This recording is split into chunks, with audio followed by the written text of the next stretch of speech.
Hello mga ka-busy mind. So ngayon nag-repair tayo ng ah, multimeter. Yan, plummeter ito.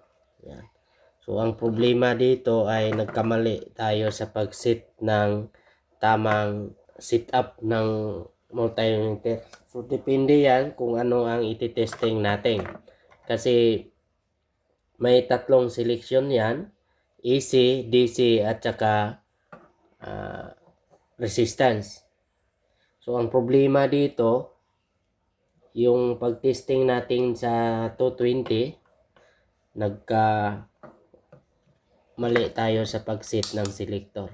Doon natin na ilagay sa resistance, tapos pumutok yung resistor yan sa likod. Yan. So walang protection ang plummeter na ito. So resistor lang. So ang nasira na resistor ay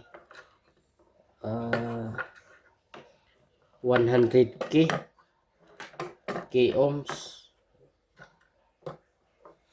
100k ohms na resistor. So itong mga resistor na yan ay mga pareho ng value, 100k ohms. So kaya papalitan natin ng parehong value.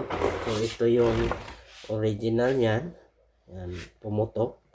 So ang value dito ay brown, black at saka yellow. Yan. So ang gagawin natin, itong pumutok na resistor papalitan natin. Parehong value din na 1/4 watt resistor. So dapat i-soldering natin ito. Yan. Putulan lang yung paa dito para hindi mahaba. So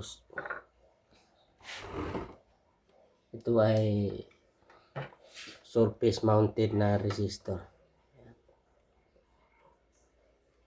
So kapag nag-soldering tayo ng mga electronics na component, so kailangan maingat tayo kasi madaling masunog yan.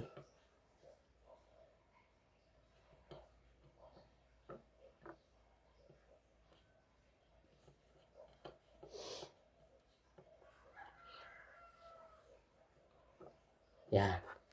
So ganyan ang pag-mounting ng ating resistor. So kapag nag-repair tayo, tingnan mabuti ang mga terminal kung hindi ba short, kasi ganun din kapag may short yan, puputok din ang resistor na yan. Okay, kung may idea din kayo sa mga troubleshooting, repairing electronics and electrical, paki-share naman sa comment section.